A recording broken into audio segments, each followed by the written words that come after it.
Welcome to Five Questions with ... Show that sits down with a video game developer and asks him 5 questions about his work, his influences, his current and upcoming games.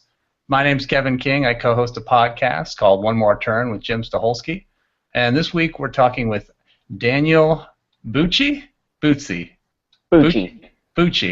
First time. Daniel is we'll say hi to everyone, Daniel. How you doing, everyone? Daniel is the purveyor of superftc.com. He's created games like Coleslaw, Feed the Children, Ski Free or Die Hard. His latest, Rodman versus Kim one-on-one, could be seen on the AV Club's Play of the Year campaign. So let's start. So I'm curious, on your blog, on your website, superftc.com, Daniel, you're going to school for computer science. I'm curious, how did you, with that kind of background, with that kind of focus, how did you start creating games, and what got you interested in building the types of games you create? Well, I'm just someone who has always liked games ever since I was a kid, and I remember when I was maybe in high school or middle school, I read an article about people making money off of Flash games, and so I decided, like, hey, I want to make some Flash games. And so I want to make some money. Yeah, I want to make some money, basically. And I basically sort of taught myself how to program, and I released my first game after junior year, and then Feed the Children after senior year.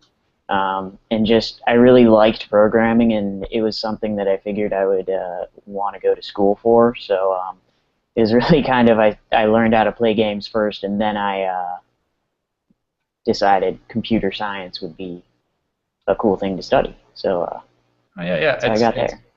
It sounds like your game style, it's sort of reminiscent of a lot of the early PC stuff, your Commodore 64, your pre-1986 kind of video game styles, and a lot of those guys were the same way. They just developed their own, they just learned how to program on their own, and because of that, so I'm curious, because you also work in comics as well, and you've kind of adopted that same art style in some of your comics that you do on your website.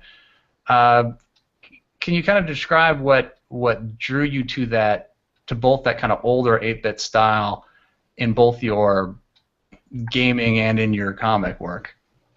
Well, I thought about it, and when I started making games, I was using Adobe Flash, and I couldn't draw, and I never practiced drawing, and I was very structured about how I drew everything, so it'd take forever, and it looked really ugly. There was just kind of no heart to it. And there's actually a game I released that's not even on my website, I think, called Steel Dragon. That was the first game I ever released, and that shows the artistic ability I had. So, fortunately, how was Steel Dragon built? Was that like hand-drawn animation, or was it more of this pixelated stuff?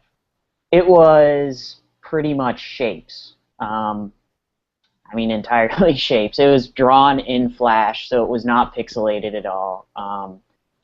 And it just was an incredibly ugly game. I mean, it was my first game, but it was very ugly. And what happened was, I think a little after I had been doing this for maybe a year with all this really cruddy art, the Flixel was released, which is this software for making games by this guy named Adam Saltzman. And it was just very well suited for pixelated games, and I started using that. And there was a game in particular, Cannibalt, which came out, and it was this pixelated Flash game, and it was really an amazing game to me, and I just decided that I wanted to do pixel art. And I think it's just a better fit for me. I really like sort of just filling in the squares and deciding, like, oh, should this pixel be this color? Should I have this pixel here? And it's just something that I've sort of grown into my own style, and the thing that I do, and I try to improve my art and get better and better as I go along. Yeah, speaking of kind of your art and some of these ones you've created, you know, with the exception of Hectris, which for viewers that's like it's sort of a rotating Tetris where your Tetris your matching is in the center of the screen right at the bottom. With the exception of that game, you know, Feed the Children, Coleslaw, Ski Free or Die Hard, you know, these are mostly kind of sports themed or athletic themed. I'm curious why you tend to you know build out of the sports world. You know what's such fertile ground for kind of the basis of your games in sports or at least track and field. Um, you know, it's funny that you mentioned that because I had not actually really thought of that before. When it can, I guess I don't know. I've never consciously thought about doing that, but it's true, and I've looked ahead at some other game ideas that I have, and there's some other ones that are kind of that same build where they start out sports and then break away. But I don't know. Maybe it's just random chance. Did you run track in high school, or did you? I didn't run track. I thought of Feed the Children, that idea, and then Coleslaw was the sequel, so it was also about that. And Ski Free, I did ski. I ski a lot, so and that was just maybe that's where that came from. But really, that was just about recreating the original Ski Free, and yeah, I don't know. Do you think it has anything to do? I mean, with some of your games as well, you pull a little bit of a you know, bait and switch. Mm-hmm. You know, with some mechanics changing on the replay. The ski one in particular, you know, the first time you run through it, it's just your normal kind of dodge everything in front of you, and then the second time it's like an acid trip with just like this feeling of panic while you're going down. I mean, where does that come from? Where does that idea of, you know, to kind of switch it up on the player and not really give them a proper heads up that you're gonna just make them go through this acid trip of a game on the second time through? Well, to be fair, I mean, the acid trip for Ski Free just happens randomly every now and then. I think for whatever reason, it always seems to happen the second time you play it. But when I came up with the idea, that was the entire idea for Feed the Children. It's just how many ways can I subvert the player's expectations while they're just supposed to be playing this simple Flash game.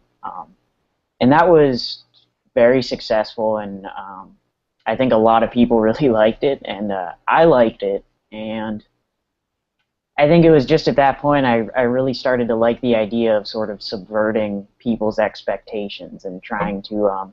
I'm curious, with maybe speak specifically to Feed the Children. I mean, subvert in what ways? It was sort of like you start this race, and your player he's not fast enough. And I mean, anytime I've watched someone play this game, they just immediately say, how am I supposed to win? I'm not as fast as all these people. And I even maybe wanted them to think like, you know, it'd be that kind of game where you sort of, each time you play it, you build up your stats and you get experience, and then eventually your player's good enough that you can beat it. And then it's just you complete the first lap if you're still interested at that point, and that is when the fun starts for that game. And then with just each lap, I throw in a new twist.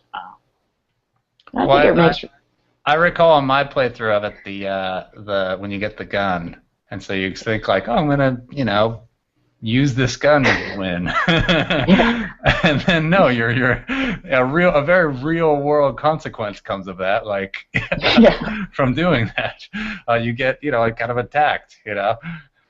Yeah, it keeps escalating. I think it's originally I think I had the runners come back to life and turn into the zombies that attack you next. I sort of dropped that because of, you know, gameplay challenges. Suddenly you had like 5 things chasing you, and it's kind of hard. But then the cops come, and I just tried to make it as crazy as I could. Speaking of crazies, your latest game, your one for the AV Club's Play of the Year was Rodman versus Kim 1-on-1, where the the supreme leader pits himself against his new best friend in a full court basketball game. Yeah. I mean, how obviously they approached you with just, hey, here's a news item, make a game out of it. But like, how did you use some of these ideas, like subverting the expected? With that title 1-on-1, you are kind of referencing these older, like Jordan versus Bird 1-on-1 and all those. That's exactly what I was referencing. How did you take all those and kind of mash it into this, into this game? I mean, what was going through your mind when you were building it? I don't know. It was I was sort of given the idea. That was they wanted to do. I mean, the people at AV Club came up with the whole 1-on-1 game, and I just kind of made it. But it was just, I kind of think of the just whatever ridiculous stuff I can come up with, and for this case, it was actually pretty easy because I was sleep deprived for like 4 or 5 days. I was doing intense coding, so when you're sleep deprived, you're very creative. And I would just think of things, and then I don't have time to program that, but eventually Maybe you can explain to me the point system in that game, because it feels like Kim gets in for every Rodman too. Is that random, or is that just? Not quite. I mean, so you can actually. That was basically the whole point was supposed to be Kim Jong-il was just using his power to completely cheat and win the game. And like I said, it was a short time, so I wanted to have stuff like where he sends goons onto the court and they just mob you, or he tases you, or stuff like that. And I really didn't. So what I ended up coming up with was the different scoring system. And so Kim gets an extra point for every shot that he makes, and then if he's losing, he gets an additional extra point. And then he doesn't have to give you the ball back, so if you let him, he'll just get under the net and score like 100 points in the game. I guess you're in his country. You don't want to mess with Kim Jong-un, Yeah, you see what happens if you actually win. So. Yeah. Yeah. All right. Well, Daniel, that's all 5 questions, and maybe a couple extra I threw in there. Is there anything other? You have your website superftc.com. Is there anything else you want to plug? Twitter account, blog site, Tumblr, anything? No, not really. I try to keep everything on my website because that's a learning experience just coding that. So if you ever want to follow any of my stuff, just head there. Perfect. Great. Well, thank you again, and thank you for having me. Everyone, thank you for joining us. All right.